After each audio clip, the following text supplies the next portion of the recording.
nggak perlu jadi pelaku kekerasan, tapi begitu dia sudah adabnya, tindak tanduknya, pikirannya sudah tidak lagi sesuai dengan syarat seorang presiden atau wakil presiden dan janji dan sumpah jabatannya, dia bisa kena pasal pemakzulan. Persoalan kita adalah jangan sampai kesalahan-kesalahan baik oleh Fufu Fafa maupun oleh bapaknya itu kita diamkan dalam konteks negara hukum. Kalau dilihat problematikanya kan ada di Mas Gibran-nya. Apakah dia mampu secara jasmani dan rohani? Itu pertanyaan besarnya. Jadi sudah ada nih nuansa bahwa tudingan bahwa dia adalah pemilik akun Fufu Fafa tidak mampu dibantah oleh wakil presiden, para pendukungnya, bahkan oleh negara.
Assalamualaikum warahmatullahi wabarakatuh. Saya mohon maaf terlambat karena sedang launching hasil penelitian dari tadi pagi dan baru selesai. Judul penelitiannya cukup menarik, mudah-mudahan nanti juga bisa baca. Judulnya Jokowi Prabowo Incorporated. Titik 2, kecurangan pilkada rasa pilpres, kurang lebih begitu ya. Itu yang tepuk tangan, belum baca sudah tepuk tangan. Bisa diakses di mana itu? Berarti sudah tahu isinya. Tolong linknya di-share nanti. Nanti saya share insya Allah. Itu ada 2 penelitian soal kerjaan-kerjaan kecurangan selama pilkada ini dan juga soal politik gentong babi. Nah, penelitian soal gentong babi agak panjang, nanti silakan dinikmati betapa menderitanya berdemokrasi di Republik kita. Salah satu yang menarik, Bang Dedi, ternyata menjelang pilkada ini Menteri Dalam Negeri mengeluarkan surat edaran yang isinya melarang bansos selama pilkada tanggal 13 kemarin. Keluar bentuknya surat edaran, padahal perintah Mahkamah Konstitusi itu peraturan. Tapi keluar surat edaran pun tetap melanggar, nah, itu hebatnya. Jadi surat edarannya untuk apa gitu ya. Nah, kekacauan ini sebenarnya mengikuti kekacauan di Pilpres kemarin yang luar biasa.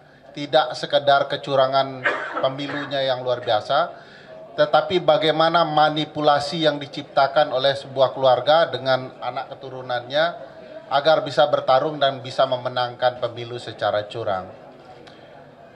Hanya saja sayang forum sebanyak ini dan saya pikir sebagian besar aktivis masih menggunakan judulnya tanda tanya gitu ya.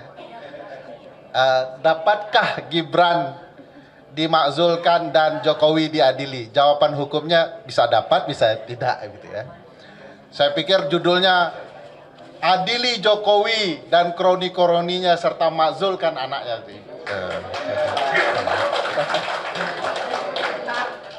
Nah, kalau kita bicara pendekatan konstitusional, pasal 7A, pasal 8 Undang-Undang Dasar, pemakzulan itu pasti diperbolehkan secara konstitusional. Setidaknya 2 alur. 1, pelanggaran hukum, jenis pelanggarannya pengkhianatan terhadap negara.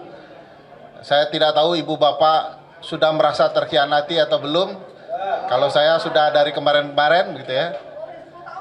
Oh, sudah 10 tahun ya. Lama juga ya, memendam rasa ya. Pelanggarannya bentuknya pengkhianatan terhadap negara, tindak pidana berat lainnya, korupsi, suap, ya, dan perbuatan tercela serta tindak pidana berat lainnya. Nah, frasa perbuatan tercela ini bagi saya sangat menarik untuk menjelaskan apa yang terjadi dengan Mas Gibran dengan akun yang diduga Fufu Fafa dan apa-apa yang dilakukan oleh ayah Mas Gibran, ya, termasuk oleh pamannya. Kalau kita baca apa itu maksud perbuatan tercela di dalam Undang-Undang Dasar, sebenarnya kita bisa baca ketentuan pasal 169 Undang-Undang Pemilu, Undang-Undang Nomor 7 Tahun 2017. Ya. Di dalam pasal 169 itu ada syarat seseorang kemudian tidak lagi dianggap memenuhi syarat untuk menjadi presiden atau wakil presiden yang berkaitan dengan Undang-Undang Dasar. Salah satu yang penting yang Ibu Bapak perlu simak adalah bunyi dari pasal 169 huruf E. Bunyinya kurang lebih begini. Seseorang itu tidak bisa menjadi calon presiden atau calon wakil presiden atau dapat dimakzulkan jika dianggap tidak lagi mampu secara jasmani dan rohani.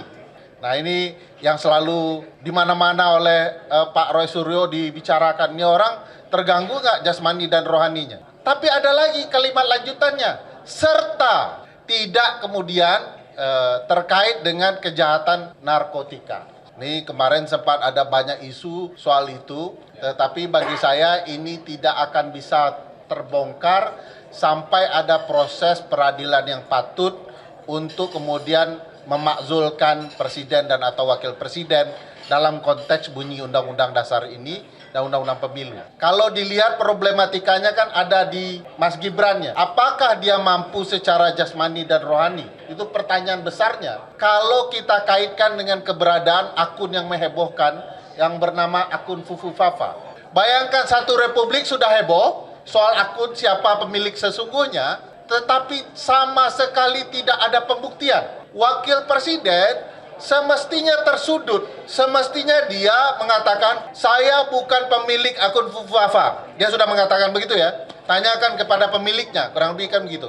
Tapi kan tidak ada lanjutan bahwa perbaiki nama saya, ini bukan akun saya, dan mari kita buktikan sama-sama. Yang saya khawatirkan, jangan-jangan akun itu adalah memang akunnya Mas Gibran. Kalau pakai kemampuan dari netizen di media sosial, netizen sudah membuktikan dalam konteks versi mereka bahwa akun ini dimiliki oleh seseorang yang patut diduga adalah Mas Gibran. Sebagai wakil presiden dan berbagai para pendukungnya, sama sekali tidak ada terbersit ya, untuk membuktikan sebaliknya. Jadi sudah ada nih nuansa bahwa tudingan bahwa dia adalah pemilik akun Fufu Fafa tidak mampu dibantah oleh wakil presiden, para pendukungnya, bahkan oleh negara. Nah, timbul pertanyaan besar, bagaimana membongkar kebenaran ini? Yang saya paham dengan Mbak Bibip adalah prosedur hukum. Harus ada upaya pembuktian. Ya. Nanti langkahnya bisa sangat politis, tapi yang kami paham adalah prosedur hukum.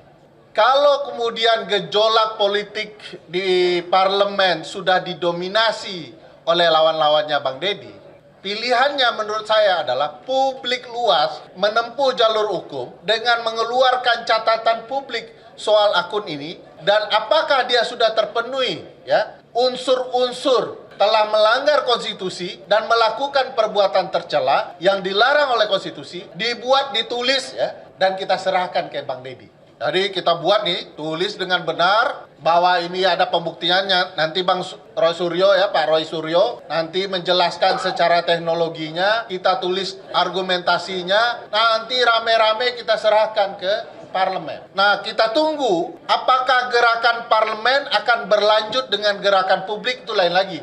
Tapi kalau gerakan parlemen harus berlanjut di parlemen untuk kemudian dihantar ke Mahkamah Konstitusi, menurut saya penting. Kenapa penting?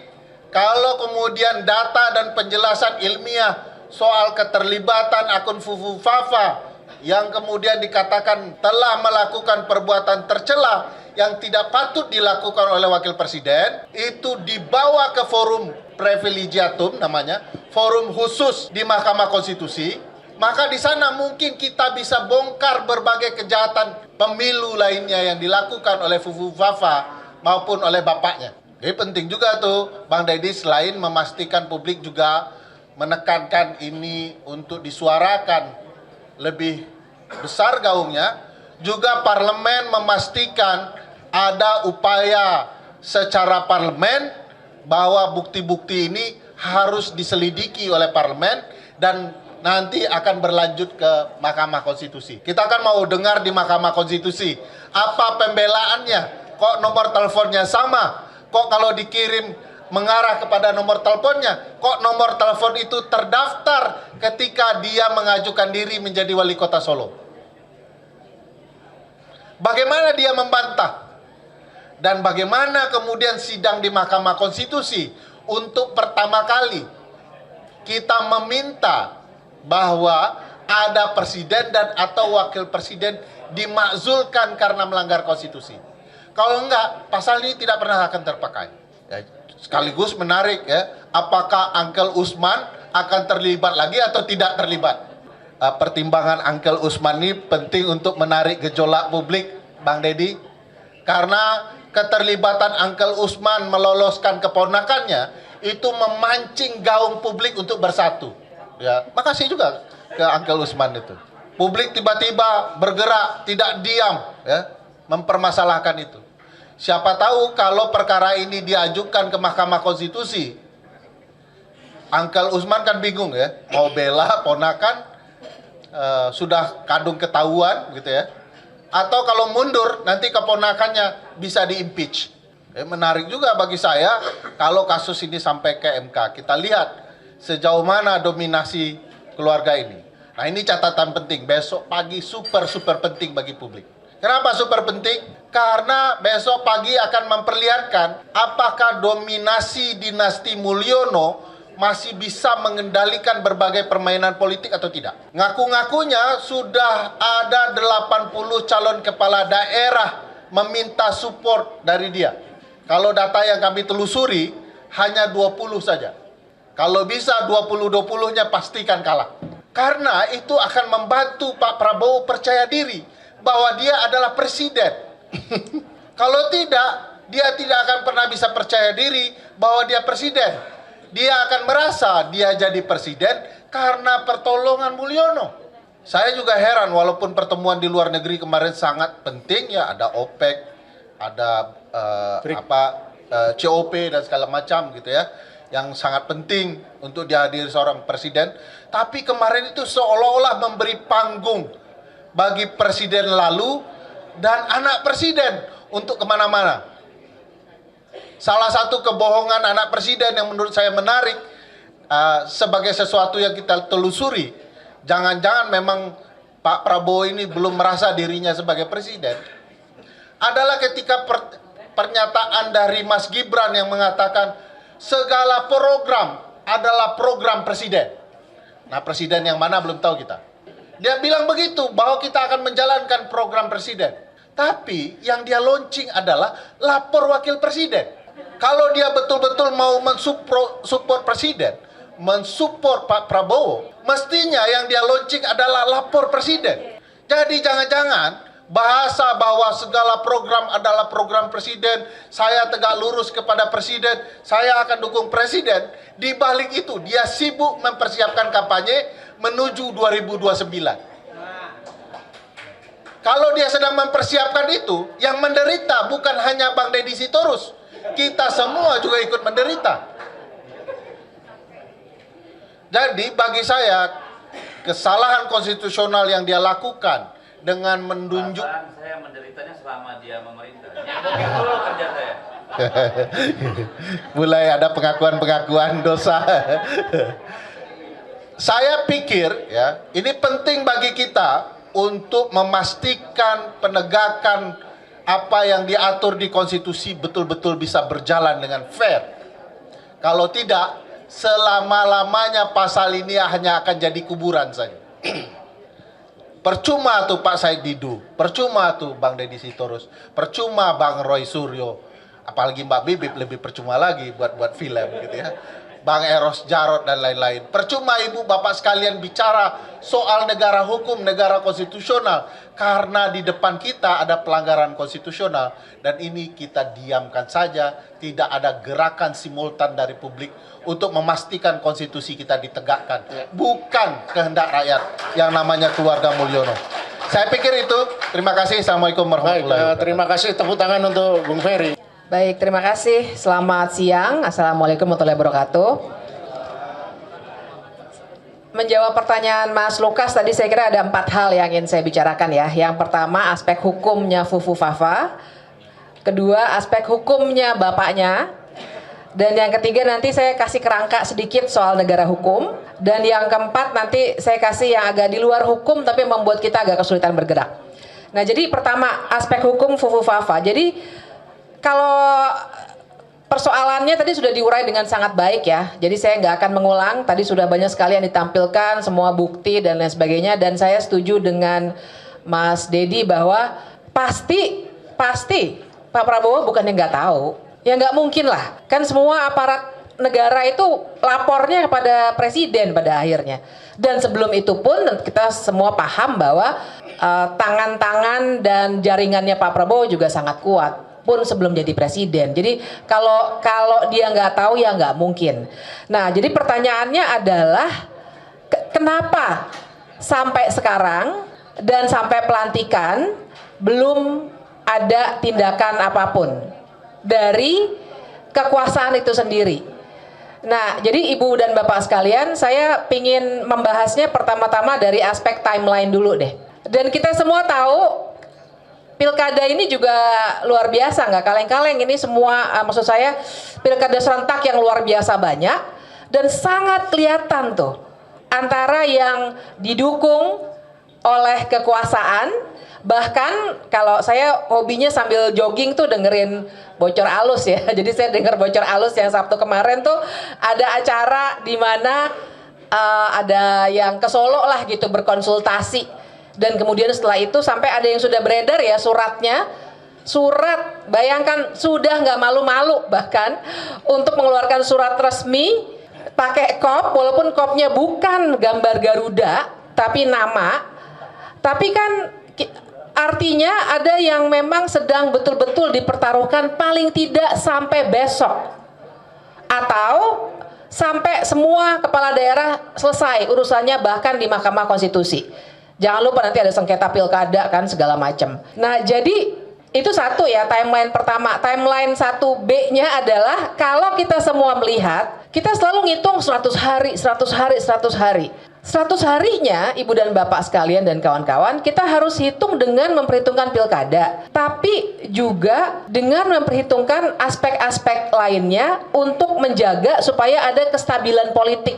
Paling tidak di mata pemerintah yang sekarang. Kestabilan politik ini kelihatan sekali mau dijaga dengan rapi. Kita tahu sekarang ada kantor komunikasi presiden yang lebih rapi dengan segala macam ininya ya, jajarannya kita semua tahu, banyak kawan-kawan kita juga di situ. Jadi ingin dijaga betul dan teman-teman dan ibu bapak ingat bahwa ada laporan juga bahwa ada permintaan misalnya kepada Komnas HAM, paling tidak itulah yang diberitakan oleh Tempo, meminta supaya kasusnya Cak Munir itu jangan diapa-apain dulu paling tidak sampai 100 hari. Jadi mau dijaga betul kestabilan politik dalam tanda kutip. Nah, jadi itu yang harus kita baca untuk menjawab pertanyaan, apakah nanti akan ada sesuatu setelah 100 hari? Itu satu ya pertanyaan pertama. Pertanyaan keduanya adalah sesuatu itu apa? Nah, jadi yang dipaparkan oleh Mas Roy tadi, sebenarnya saya mau bilang, kita jangan berharap sama pidana, Mas Lukas. Karena kalau pidana, kita mau pakai apa? Pasal apa? Penghinaan presiden. Pembuktiannya luar biasa. Ibu bapak ngomong-ngomong soal itu ya, saya tuh baca putusannya Bawaslu ketawa tuh, yang apa tuh bikin video tuh katanya nggak bisa kena karena kalau dibuatnya videonya hari Minggu katanya gitu ya. Artinya presidennya lagi nggak jadi presiden. Saya bilang sama teman-teman saya, kalau gitu kita hina-hina aja yuk. Kasarnya gitu ya, kita hina-hina aja yuk, pasal penghinaan presiden nggak bisa kena ke kita kalau hari Minggu, karena hari Minggu dia bukan presiden. Maksudnya itu logikanya ngaco ya. Tentu saja saya nggak menyuruh orang menghina presiden, tapi logika itu kan ngaco gitu. Jadi itu ya Ibu dan Bapak, saya agak melenceng dikit karena saya kesel lihat putusan itu. Nah tapi begini. Tapi begini, jadi pasal pidana menurut saya akan sangat susah untuk kita masukkan. Pasal penghinaan presiden nanti kita harus berdebat di persoalan teknisnya. Tapi ada satu sebenarnya yang membutuhkan proses politik. Jadi dia hukum dan politik berkelindan, yaitu pasal pemakzulan. Pasal pemakzulan, Ibu dan Bapak, saya sebenarnya ada satu bahan lama yang tadi saya screenshot aja, nggak usah dibagi, nggak apa-apa. Saya bacakan aja ya pasalnya ya. Ada pasal 7B dalam konstitusi kita yang bilang bahwa, saya bacakan aja ya Ibu Bapak ya. Pasal 7B ini bilang bahwa 7A-nya dulu, presiden dan wakil presiden dapat diberhentikan. Presiden dan atau, bukan hanya presiden, tapi juga wakil presiden dapat diberhentikan oleh MPR atas usul DPR karena melakukan apa sajakah itu. Nah ini yang menarik, pasalnya bilang bahwa saya agak ini nih ngelihatnya nih karena saya screenshot. Intinya adalah salah satu alasan untuk pemakzulan adalah perbuatan tercela. Perbuatan tercela. Jadi bukan hanya tindak pidana korupsi, kemudian kan ada pengkhianatan kepada negara, tapi juga perbuatan tercela Ibu dan Bapak sekalian. Nah, perbuatan tercela ini kalau kita lihat modelnya di Amerika Serikat, ini yang namanya misdemeanor. Jadi yang kecil-kecil. Kenapa perbuatan tercela masuk? Logikanya adalah persis seperti hal-hal yang sekarang ini kita hadapi.